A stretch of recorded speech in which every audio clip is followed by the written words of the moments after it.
and then we'll get started.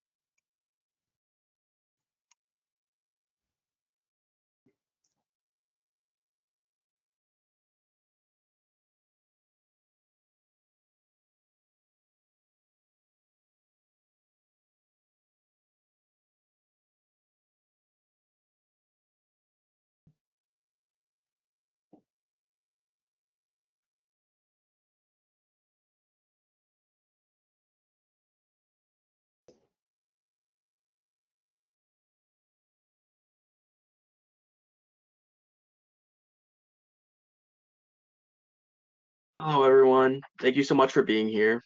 On behalf of the Environmental Finance Center Network, welcome to today's webinar on what is a wastewater system inspection and what to expect. My name is Owen Volk from the Syracuse University Environmental Finance Center. Before we begin, we're going to go over a few logistics and then we can get started. During the webinar today, everyone will be kept on mute to ensure audio quality. If you have a question, please type it into the GoToWebinar question dialog box anytime throughout the session. We will be saving your questions for a facilitated Q&A session at the end of the presentation. After the webinar, you will receive a follow-up email that includes a link to the recording and other information that you may need. You can also download the slides from today in the Handouts tab in the GoToWebinar control panel. This webinar has not been submitted for pre-approval of continuing education credits, but eligible attendees will receive a certificate of attendance for their personal record. To receive a certificate for this session, you must attend for the entire session and register and attend individually using your real name and unique email address. Certificates will be sent via email within 30 days of the webinar date. If you have any questions or need assistance, please contact smallsystems@syr.edu. Now for a little bit about us. The Environmental Finance Center Network provides training and technical assistance to small water and wastewater systems in all U.S. states and territories through our building technical, managerial, and finance capacity programs. If your community or utility needs assistance with drinking water or wastewater system management, please feel free to contact us through our request form, which I will be sharing shortly in the chat. One of the many ways EFCN can support your community or utility is through our free funding application support. Struggling with an infrastructure funding application, falling short on project funding, not sure where to start? EFCN is here to help. Submit a request through the link in the chat to receive tailored support based on your project needs. And on that note, we can get started. I would like to introduce our presenter for today, Dr. Jason Barrett, Associate Extension Professor at Mississippi Water Resources Research Institute, which is a Mississippi State University extension. Welcome, Jason. I will go ahead and hand it over to you. All right. Thank you much. So, Owen, can you see my screen? Look, you gotta flip the view.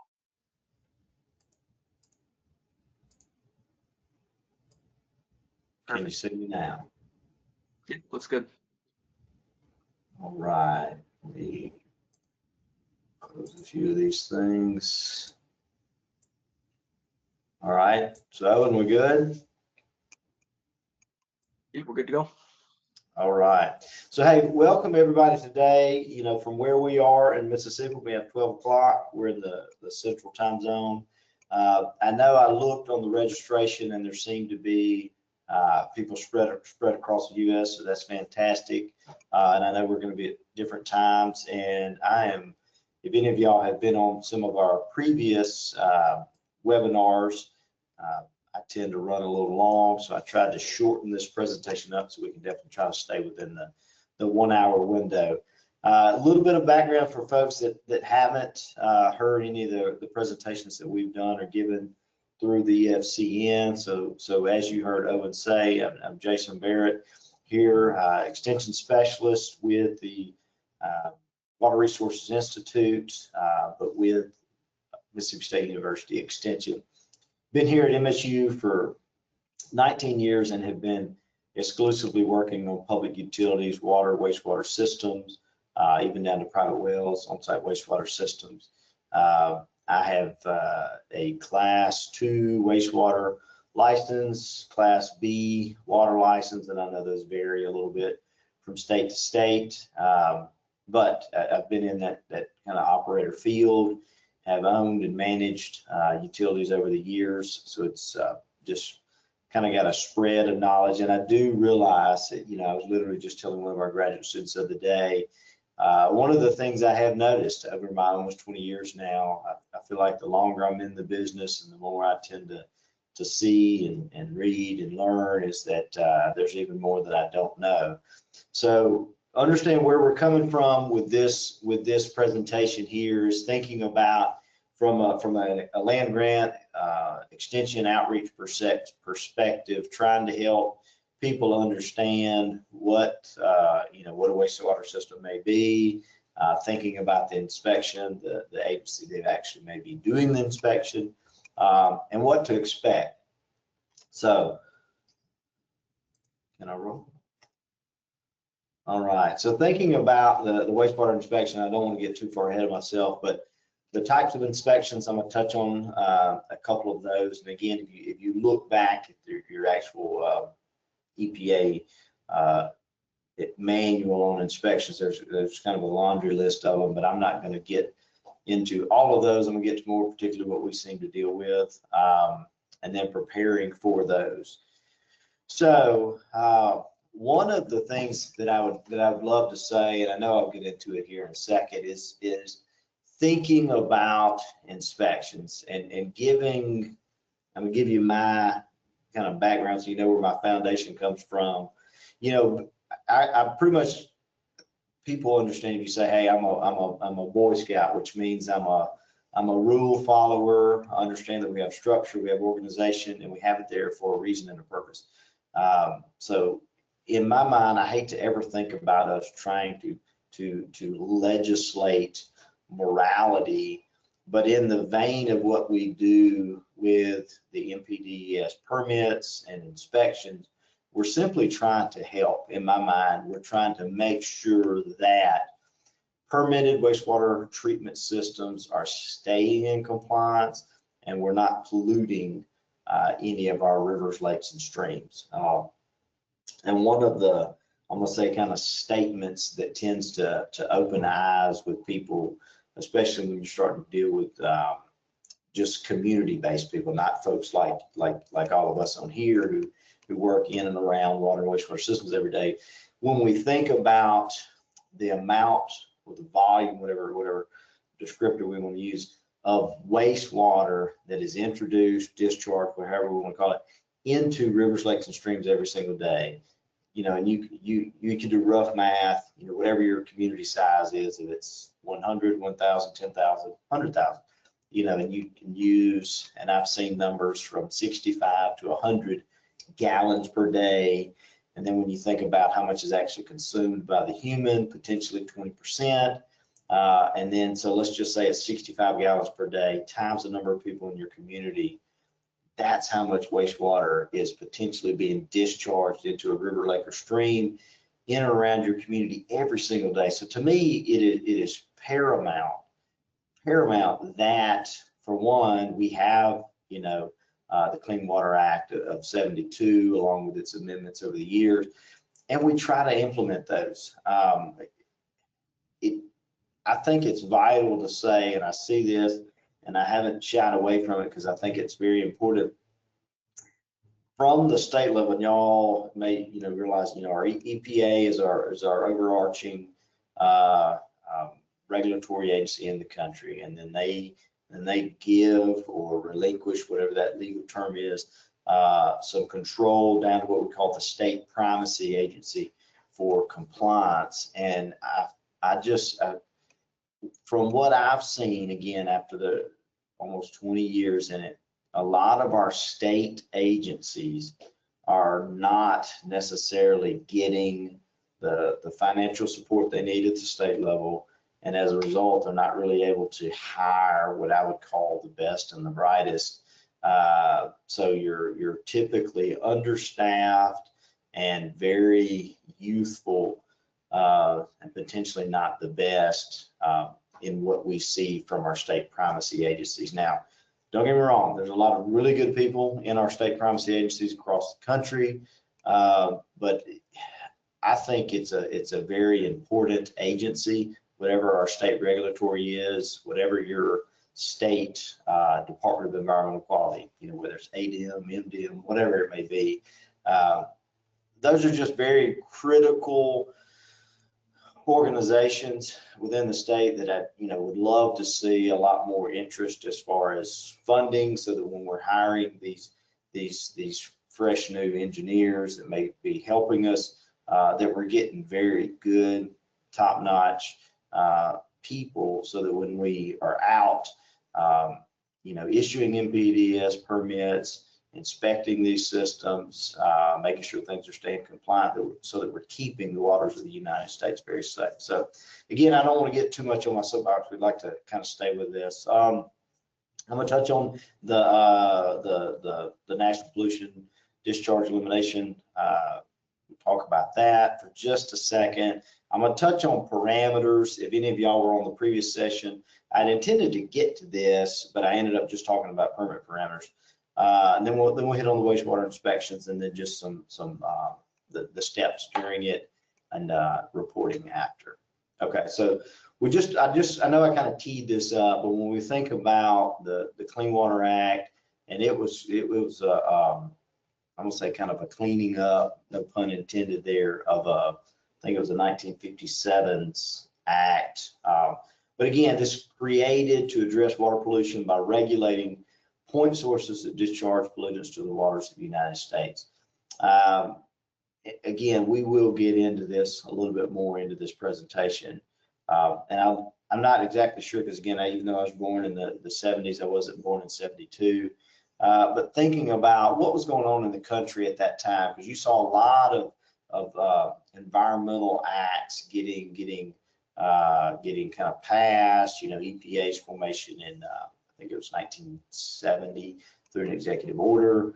You saw, Earth Day started back then. There was a lot going on where you started having this very much interest in the environment, and interest in what is going on, and interest in what we're doing as a country, as people, and our impacts on the environment. To me, I'm very thankful that this, was started, because I think it's very much helped us. I know from our area here, the Water Institute and at MSU, we also do a lot related to agriculture and its impact on the water and the environment. So these are very much things that we need to keep on our forefront. It's very important. Again, I hope my emphasis comes across is that I never want to see us as trying to legislate somebody doing necessarily the right thing. I just see these really as the bounds to kind of make sure those right things are being done within, because we would hope people that are owning, operating, managing these wastewater systems are doing it because they know it's the right thing to do, not necessarily just because the act says that's what it needs to do. So when we think about parameters, we talked about this last time.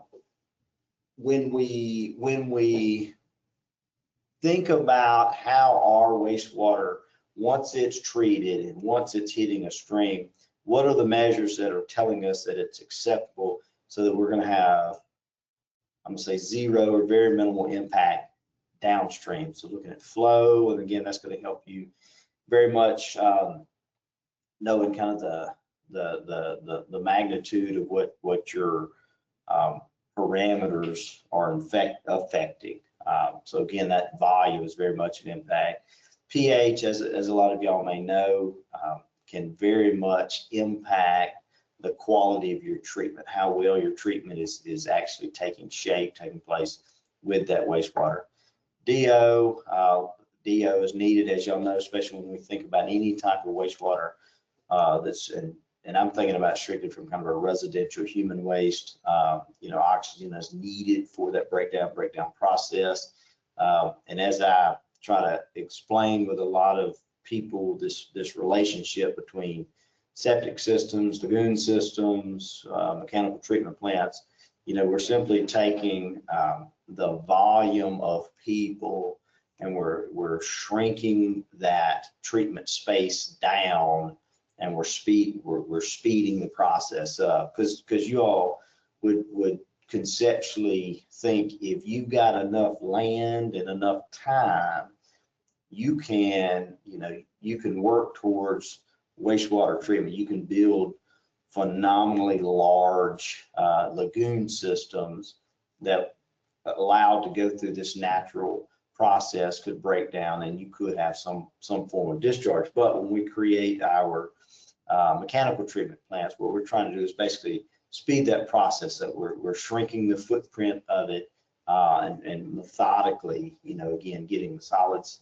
or getting the, any type of non-organics out, hopefully introducing stuff to get the solids to break down, passing through some type of detention with disinfectant, getting everything kind of moved. So anyway, but oxygen is needed to help speed that up. And we've seen it a lot here lately with our on-site wastewater systems. You're starting to see a lot of oxygen getting introduced, and it kind of help speed the process up.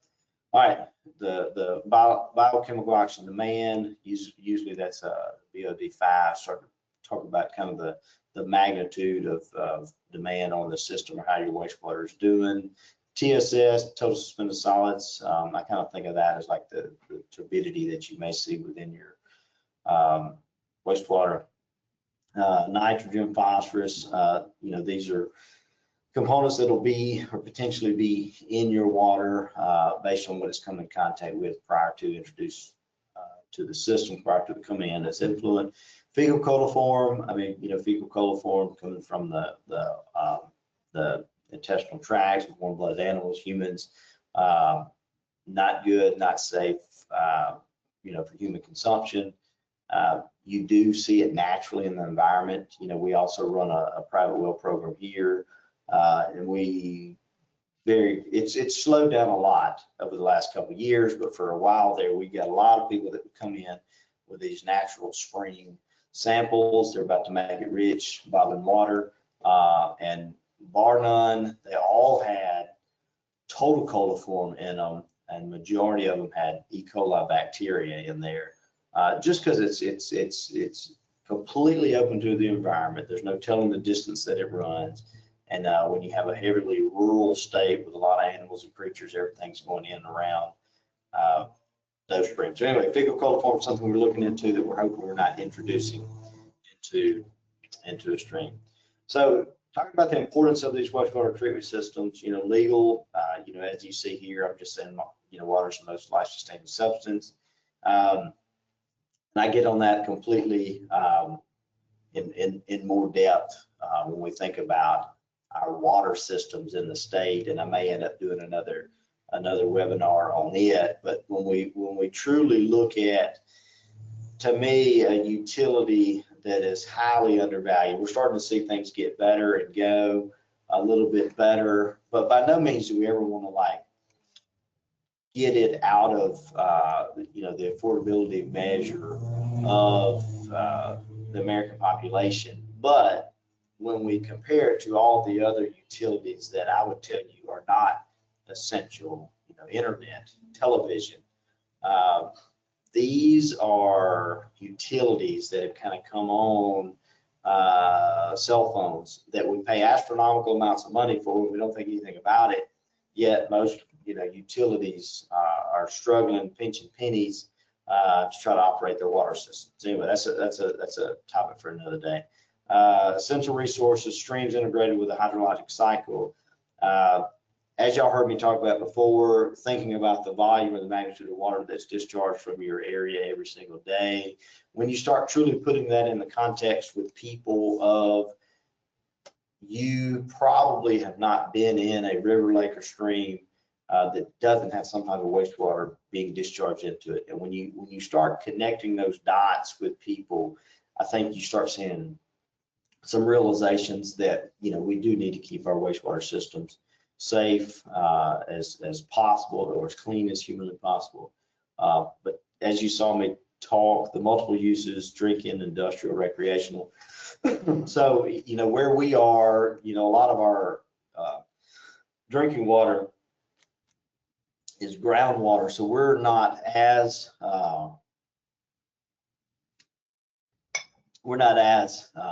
connected, where we may say something that you're swimming in or something that you're drinking from is got wastewater discharge going into. But I know a lot of other states are. Our neighbors to the east in Alabama, they have, you know, surface water plants. And a lot of other states do use surface water as a drinking water source. So when you start thinking about the impact to potential drinking water sources, when you think about the impact to recreational sources, it is important to me that every wastewater treatment system is vital. I don't care how small, they will impact that receiving stream. So it's important that we maintain, be aware, just be conscious of that at all times. All right, so when we think about the different types of inspection, and again, I've got these just laid out. I'm going to kind of go through each one. Big picture, and again, in my mind, is that knowing and understanding that our state primacy agency has a responsibility to inspect our wastewater treatment systems. Now, what we classify that inspection as, again, there'll be some variations, and y'all see me kind of go through that. But at the end of the day, they are needing to inspect these systems. They are needing to get some type of measure, some type of litmus test on the quality of the system compared to the requirement, the state federal requirements that are imposed upon those systems. About the only thing I didn't do in this presentation, which would have been good, would be some of the trials that I've seen over the years, and I'll touch on some of them verbally, but I don't have any pictures for you here. But an example that I will give y'all that I tell oftentimes, because even though in most states you're only going, if everything's kind of operating optimal, nobody's complaining, you're not having any major issues, there's no major storm events, there's nothing really out of line, you may see somebody from your state primacy agency once a year up to once every 3 years. You're not going to see them a lot. So when we think about the 365 days in a year, as I relate, again, I haven't done the math on it, so I don't think it's extremely accurate, but you'll get my point. If you drive 100 miles down an interstate, and for 30 seconds of that 100-mile drive, you open your eyes and you're watching the road, and then you close your eyes for the rest of the drive. And I use that analogy in the fact of, you know, there's this trust that is on our operators and our managers and our owners of these systems that, hey, for the other 364 days of the year, you're doing exactly what you're supposed to be doing. And if you have issues, you should be letting us know, or you should be calling us. So the inspection is just kind of a, hey, we're just touching base, make sure, you know, for one, your permit is still active, it hasn't gone out, it hasn't lapsed, and all of the parameters you're actually checking for them, or you have some type of treatment process in place to meet that parameter. So yeah. All right, so looking at just an overview, you know, as we said, compliance with the permit, and you know, and I'm gonna just kind of make a broad statement. A lot of y'all are probably involved with organizations, groups, you know, other than what we're talking about here with wastewater systems. And so many times you've had a good foundation set, and there are a set of like laws or bylaws, but so many people will not read the laws and bylaws, and they'll come into a situation and they'll try to figure out how to handle it. But if you would just go back to the bylaws, it's got a description of like, hey, if this happens, this is how we handle it, or if this is the rule, this is how it should be addressed. Same thing with it. If you'll look at your permit, I do know a lot of people simply turn to that, you know, what I think is the third page, fourth page that has your permit parameters, the levels, the frequency that you should have your labs run, and that's about all they look at. But if you would dig in and look at the rest of the permit, it's going to give you all types of compliance measures and how to work with them, how to meet them. It's a great document if you look a little bit deeper. Conducted by our staff. Again, I keep saying our state promise agency, whatever that may be.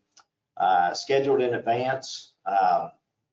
From my times, I don't currently own anything now, but usually when we would have inspections, you would have the inspector call and just say, hey, this is John Smith with your State Department of Environmental Quality.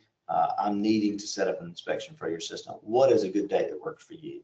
And typically, if you give them, 1 day, 1 week, 3 weeks, they'll say, yeah, I can fit that in, and they'll work, and they'll come make it. All right, so rolling with the inspection, looking at the treatment system, looking at the discharge point. I know I want to get into talking about the treatment system discharge point a little later, but since we're kind of on this slide and I've got your ear right now, we'll talk about it. So when we think about the treatment system,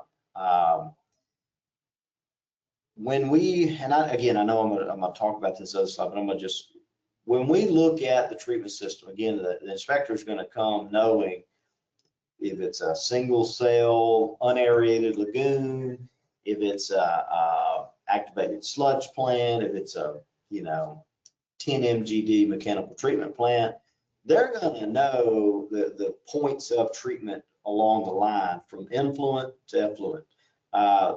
They're going to know that. So as your operator, your GM, they should know that as well. So thinking about each of those areas, and is it physically functioning properly? Does it look like it's physically functioning properly? I think those are vital. Discharge point. This is one of those that just, I must say, kind of blows my mind a lot when we go to systems, and knowingly, we all know you've got to collect that effluent sample when you're doing if your check is once a week or 7 days a week. You've got to be able to access that discharge form. So if you pull on site with a facility and you ask, hey, where's the discharge? And they go, it's down, down in that creek right there. And you're like, well, how do you get down there? And you're like, you can't really get down there. So to me, that questions of, well, are you really checking your effluent? Are you really doing the weekly, daily check that you're supposed to be doing and running whatever that parameter is, if it's flow, pH, chlorine residual, whatever that is, are you actually getting that if you can't even get down there? So review of records, again, so thinking about you physically have the treatment process itself, you have those samples that your operator may run on a daily basis. You're going to also have labs that are run, whether it's monthly, quarterly, annually. You should have those together. Any type of documentation from your state and federal regulatory agency, the EPA or the state primacy agency, keeping that information together. All right, monitoring.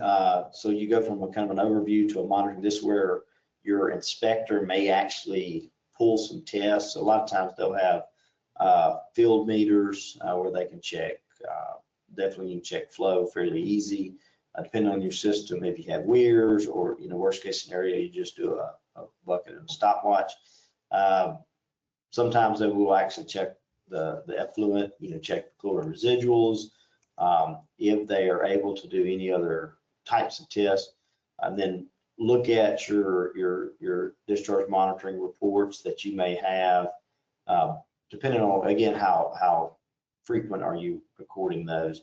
One of the things that I really like to think, see, do when you have your logbook, I think it's very important to kind of note, the logbook belongs to the system. Sometimes in the past we've heard about, operators running off with the logbook, or operators not giving the system back the logbook, but the logbook belongs to the system. So whenever that inspector comes, they should be able to see the logbook, because that's the information that you're going to base off of when you're starting to fill out your loading for the DMRs that you may have, especially what you see from the labs that you would get. So to me, it's very important keeping up with your DMRs, keeping up with your logbook, make sure to document everything. And again, I don't think it has to be, rocket science, because from your permit, you're going to see the things that are clearly noted as like what needs to be taken every time you do your site visit, again, whether it's weekly or daily. So those are things that are definitely documented in the logbook, so you can start seeing your trends, whether you're in compliance, out of compliance, and then as you're working your way back into compliance if you're out. Also from the labs standpoint, a lot of the systems that we work with around here pull an annual labs, and I would just tell you from that, knowing when your inspector may be there, to me, is less critical than actually getting your labs that you're submitting for your DMRs. And track with me here for a second.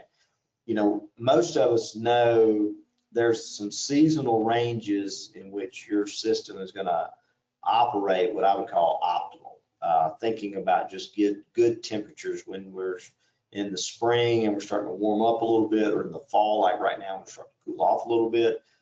Tend to get a little more optimal lab results versus getting it during the dead of winter or the heat of summer. So thinking about labs from that perspective, but from the inspection, when the inspector may be out there, there's no telling the time of year. Just because they have X number of systems, they have to get it every 365 days. So you may get an inspection that's not optimal for your lab standpoint. I wouldn't get too wrapped around the axle on that if you're able to. All right, sanitary sewer overflows. We may think about this from anytime I think about SSOs, I think about bypasses. But anyway, so you may see these this SSO inspection done when the regular compliance inspection is done, and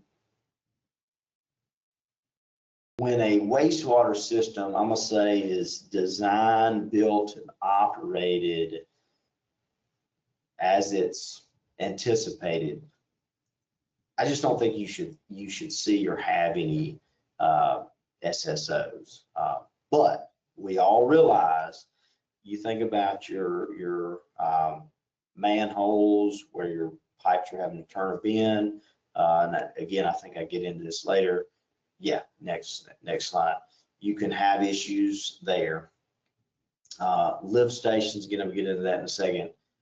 Lift stations, pump stations, you can have issues there. Sewer lines, again, I'll touch on that in a second. So you can have issues there. And we all know that it's not if something will happen, it is when something will happen. And that's, I feel like I preach that often, even on the water side and the wastewater side. We talk about the infrastructure that we have, all of the components that we have. They have a life cycle. There's a point in time in which they start to degrade or either completely go out. So it's not a matter of when will I have pumps at the end of at the bottom of a lift station go out. It's going to be like, how long will they live? Because you will have to replace them. Sewer lines, at one point in time, will I have a sewer line break? Will I have it? Yes, you will. It's just a matter of when.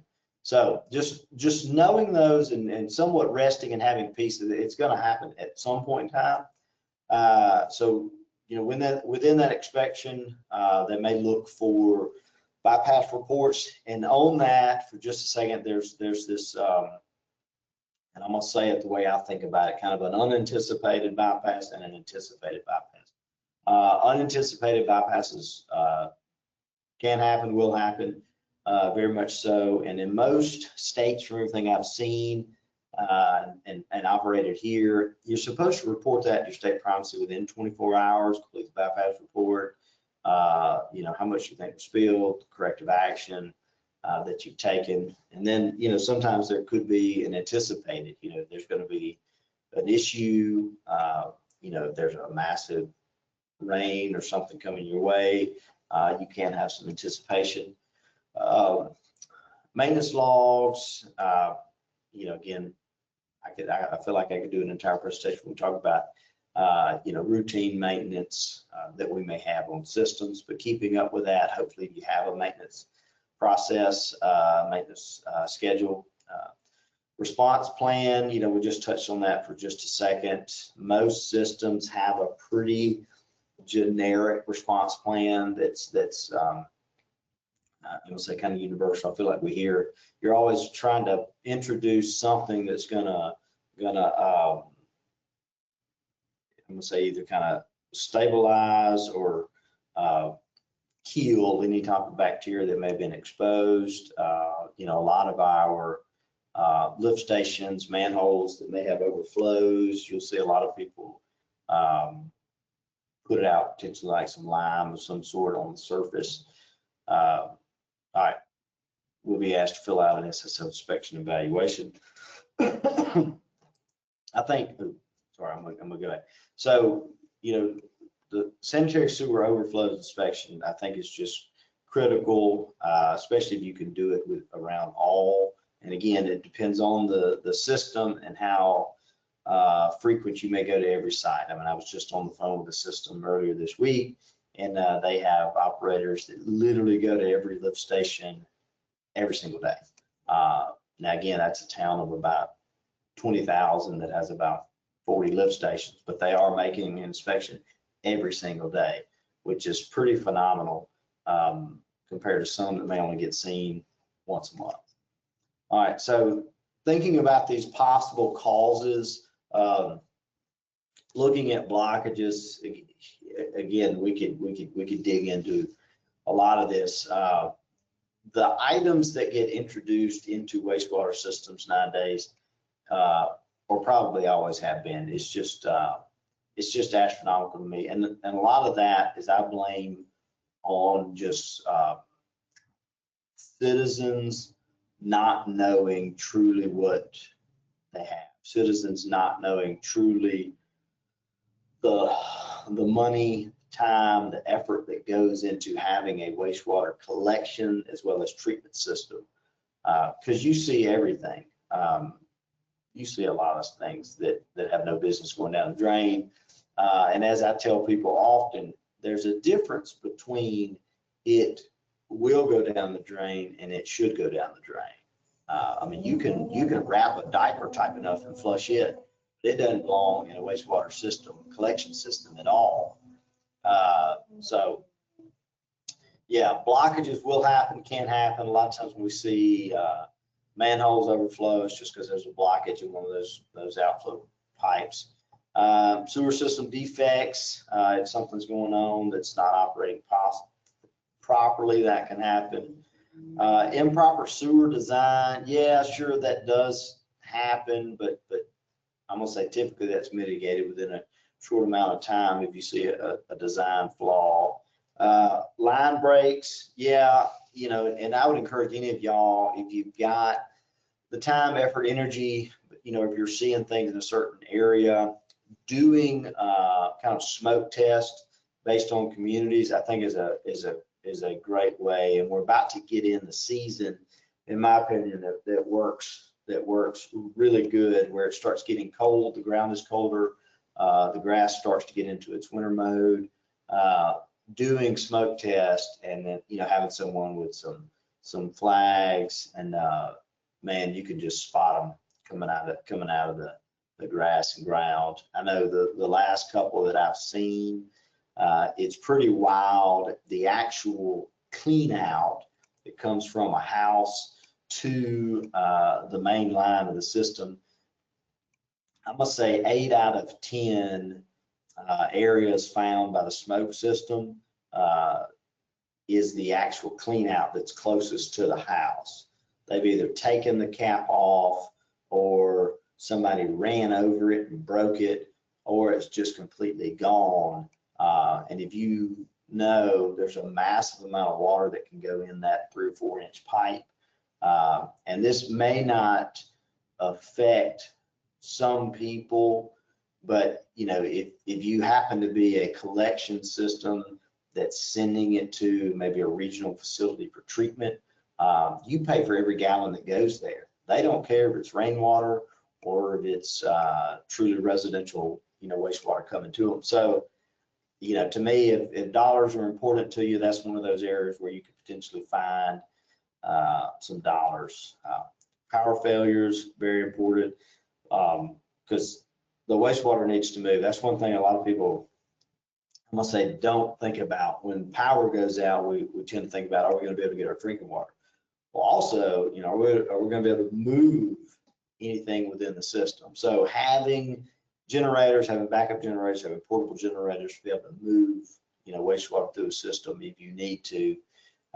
Vandalism, you know, of course, you know, as I often say to my kids, there's some sorry folks in this world, and they are, sadly enough, some people just feel like they need to disrupt stuff, and it bothers me, but it does exist, and you may see it and be a victim of it, and I hate it, no doubt. All right, trying to keep moving. You know, EPA does have this capacity management operations and maintenance program. I think it's great. It's something you probably dig into a little bit more. Better manage, operate, and maintain the collection system. Investigate any type of capacity constrained areas within the collection system. It is interesting just to me thinking about this in ways that you may be able to pinpoint where you're having issues and what those I'm gonna say literal and figurative bottlenecks are within your collection system.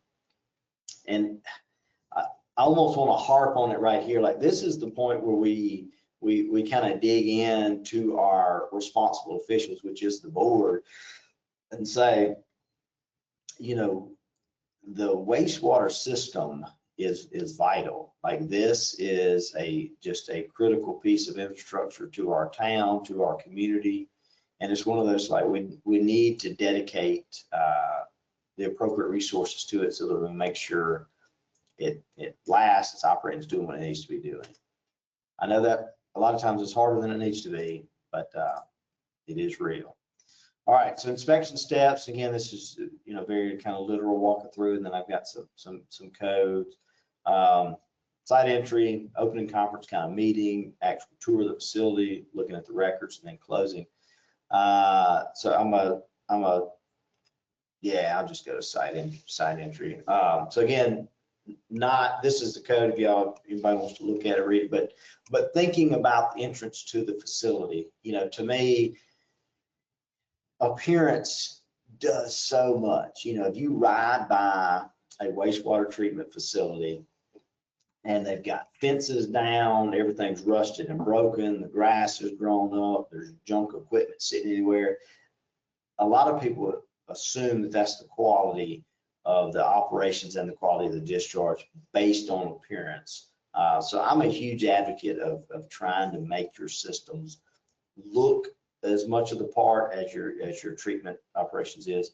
But here, as far as inspection, you're supposed to allow that regulatory body, the inspector coming from your state privacy, to access the facility. Now, one of the inspections that we talked about earlier, I don't know that I'll get into it, is when we're thinking about like a reconnaissance, you know, if there was some type of complaint, they may go without telling you. So they're just going to mainly do kind of a visual on it.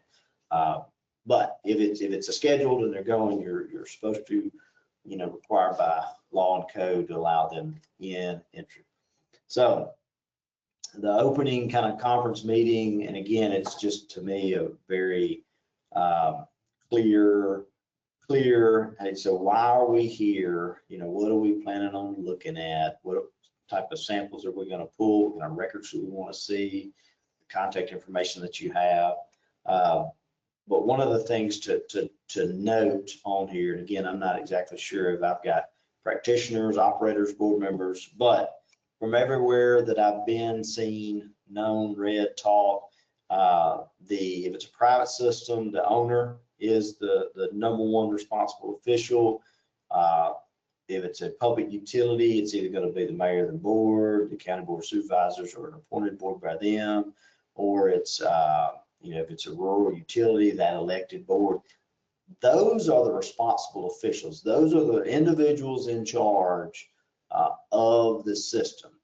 They are required by law to employ a certified operator. So the certified operator is not the end all be all of the system, They're the ones that typically run it, operate it, know everything's going on about it.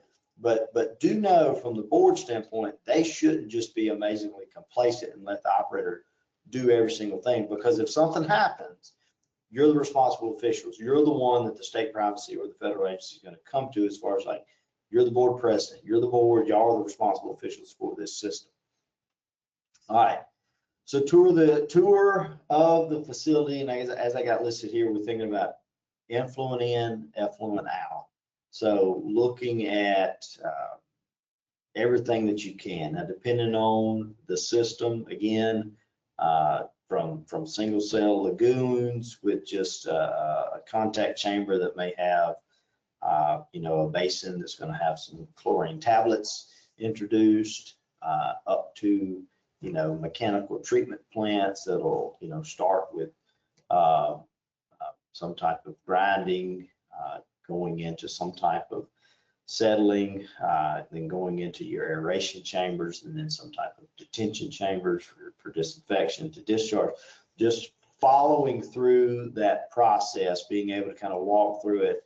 And I would also say this, if, and I may be taking it a step too far, but if somebody is really curious or interested in how their inspection may go, get someone that doesn't know anything about your system and walk them through it, because we all may know what the system is doing and what it looks like, and we get, I'm gonna say, kind of numb to how things look and how things appear to us.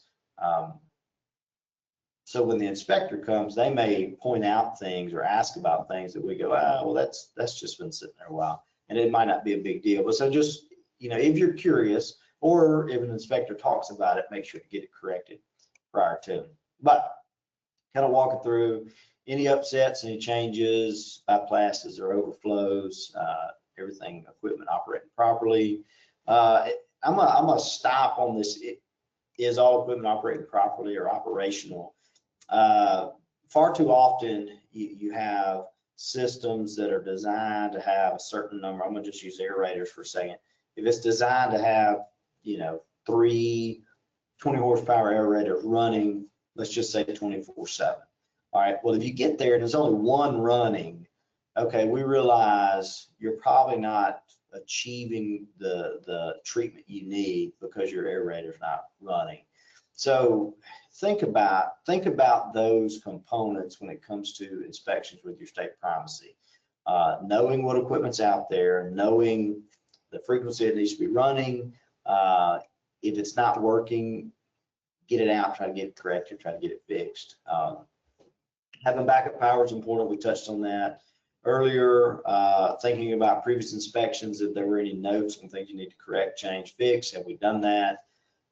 Odors detected, which is very possible depending on the time of year. You may get certain type of odors.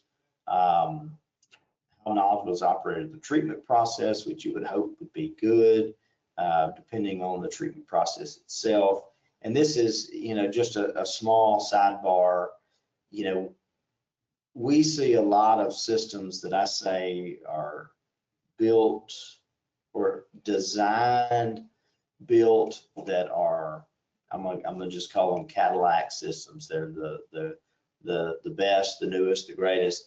And then we may, once engineers have designed it, the systems pay for its construction and it's there, then we may turn it over to somebody that has no idea how to run it. So please, as a board, if y'all are board members listening, make sure your operator is familiar with the treatment processes, familiar with the plant, familiar with how it should operate, and make sure it stays in compliance.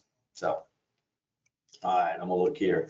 Y'all heard me get on this earlier, talking about the discharge point, and I noted on there first, is it easily accessible? And I'm gonna say, if it's not, then your inspector is probably aware that you're not checking it that often. If you are,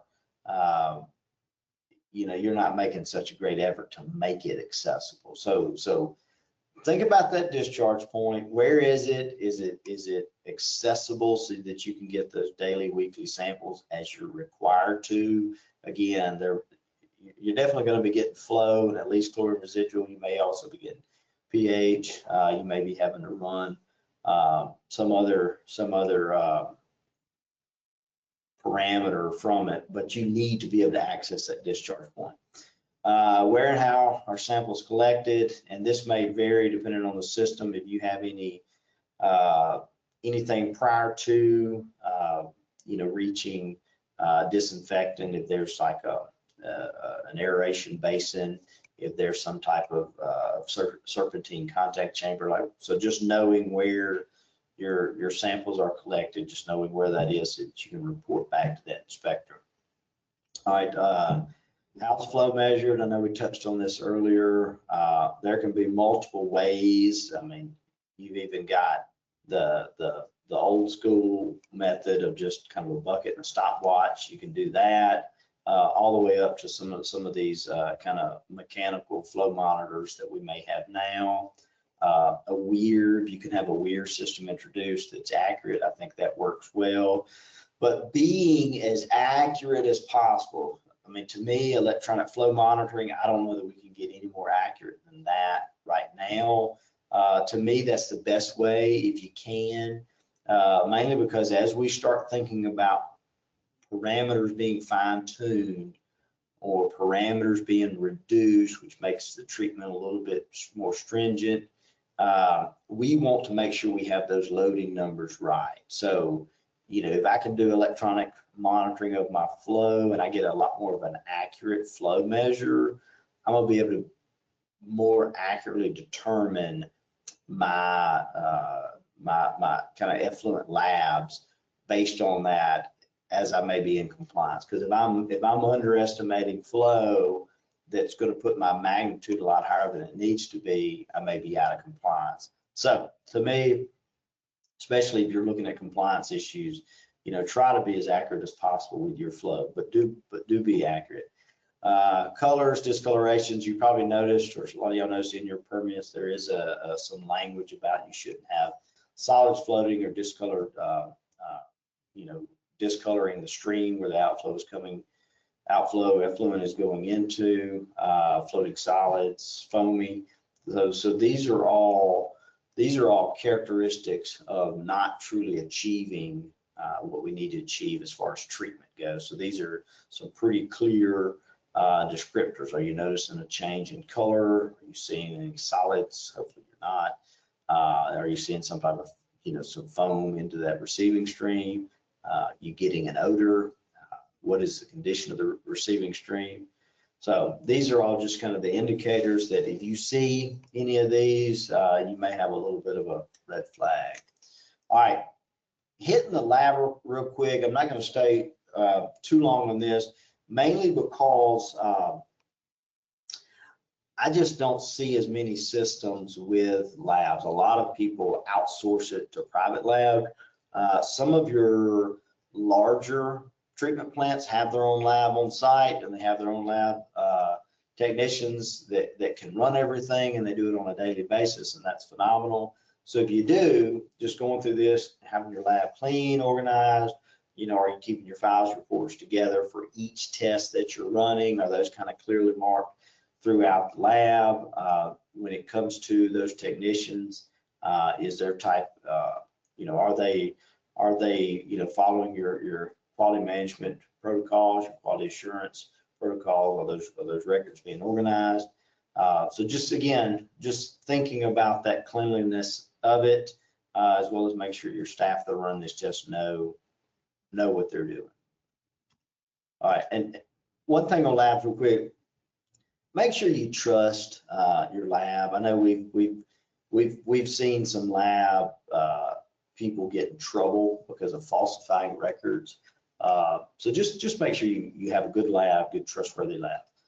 All right, thinking about records, 3 years worth of records, keeping records on file within the system.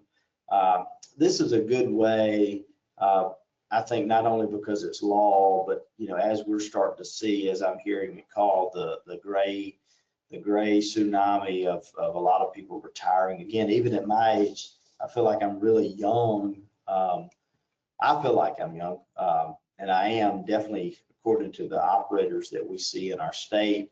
A lot of people are retiring. A lot of people are getting out just because of age. So as you may bring on new operators or new people in the field, I think it's good to have old records. So if people want to look back and kind of see where we've trended, where we're going, I think that's amazingly valuable. Again, discharge some DMRs, your analytical results, chain of custody, of course, are very important on everything you do, just for, again, the trustworthiness, the validation of it. Operator's logbook, again, those belong to the system. So as you, and again, I've had it over the years, logbooks typically, only have a finite number of pages, and then you have to get a new one. The logbooks stay with the system. Calculations and permits, just knowing, having all of that on site. Inspector may ask for copies of any records, so being able to give any of that to them, I think is fantastic. And even in today's time, having things electronic is always good, very easy to share. Closing conference, this is just kind of the wrapping up of it, even though I feel like I'm kind of making this clear delineation between each of those pieces. During an inspection, it's usually fairly fluid. So the inspector may not say, okay, now we're going into the closing conference. So again, just between the inspector and the owner or the operator, areas of concern. So hopefully you're going to talk about things that they saw that need to be corrected, adjusted, whatever.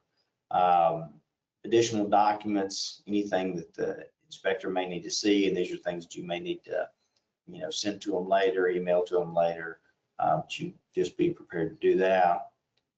Talking about a follow-up inspection, will they need to do another one?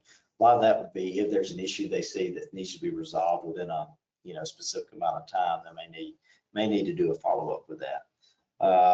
The inspector will not discuss enforcement actions and penalties, because typically they're just gathering the information and compiling it, and there's usually an enforcement division with all of our systems, and they're the ones that will typically look, see if there's anything that's out of line, may need to look at. So you could get other points of communication. A lot of times they'll send a letter first to you.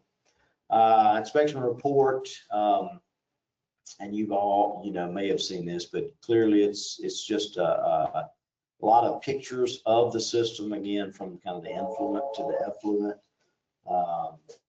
And then, they'll make documentations of what they saw, kind of concluding thoughts, comments on the system, basically whether it's meeting the permit or not meeting the permit, and then some recommendations moving forward. And then, as you heard me say, the ECD compliance and enforcement division usually is, ECD, compliance enforcement. So if violations were noted during the inspection, a report is sent to a notice of violation. So you would typically get, every time I've seen it, even today, you still get a physical letter in the mail. They'll say notice of violation, and we'll talk about the notice that was found, and it usually gives you a finite amount of time, 30 days, 60 days, to get a response back and how you're going to correct this violation. All right. So common violations and errors, I feel like we've kind of talked about this from a physical piece, broken and malfunctioning equipment, site unsecured, wrong sampling procedure, operator not certified, which I hope everybody would have a certified operator. Records, calculation errors, just make sure all the calculations as far as the labs and everything are done properly. Most people, again, I would think within their log books are making those notes and making sure their calculations are right, but it never hurts to get that second opinion. So missing or incomplete records, no operator logbook to me, which is an extreme red flag. Chain of custody is incomplete or missing, which you hope you don't have those. And disorganization, and I'll touch on that, just like I was saying, a lot of times when you ride by wastewater or water facilities, how the system looks from the kind of windshield view is how people perceive that system being. So just keep records up to date, organized, know where they're kept, be aware of all things happening at your facility, keep the site maintained and easily accessible. So again, we've been on that. Proper operations, maintenance, and replacement condition of your permit. Knowing your permit, knowing the pieces of your permit, knowing how your system is achieving that is very vital. But just when it comes to being prepared for an inspection, and a lot of this will come with experience. As you go through it, multiple inspections, you'll get more comfortable with what you're doing. And if anything, I would say, you know, look at inspections as truly like, you know, walking through the system with a friend. It shouldn't be seen as being policed or anything. It's just simply a matter of like, are we achieving what we're supposed to achieve? If not, give me wise counsel on how to make these corrections. All right, Owen, I'm down to 1 minute, but I'm open for at least a question or two while we have people on here. Yeah, we've only had one question come in so far. People feel free to send in a couple. We might go a little over. If you do have to leave, no worries. Everything will be sent in the follow-up email. The one question that we did get was someone was wondering, if your plant is in compliance, why does every piece of equipment have to be operating? Say that one more time. So earlier on when you were talking about compliance matters, they were wondering, if your plant is in compliance, why does every piece of equipment have to be operating? If I said that in error, you know,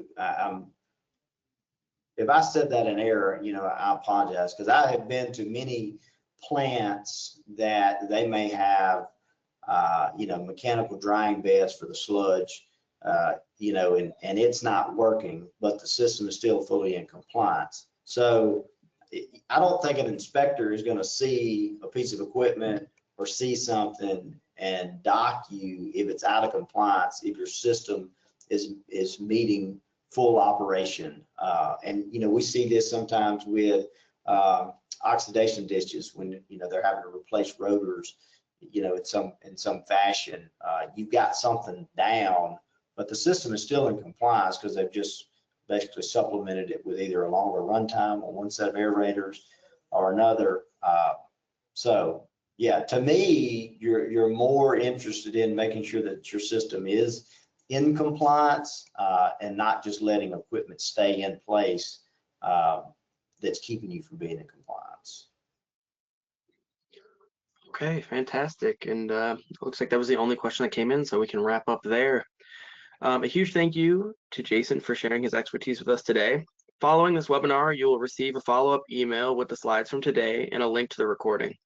We also ask that you complete the webinar evaluation following the webinar so that you can let us know your thoughts on today's session, as it helps us plan future webinars on topics that are important to you. Thank you again, and we hope to see you at future EFCN events.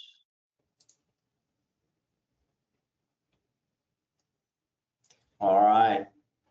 Thank you, Owen. No problem.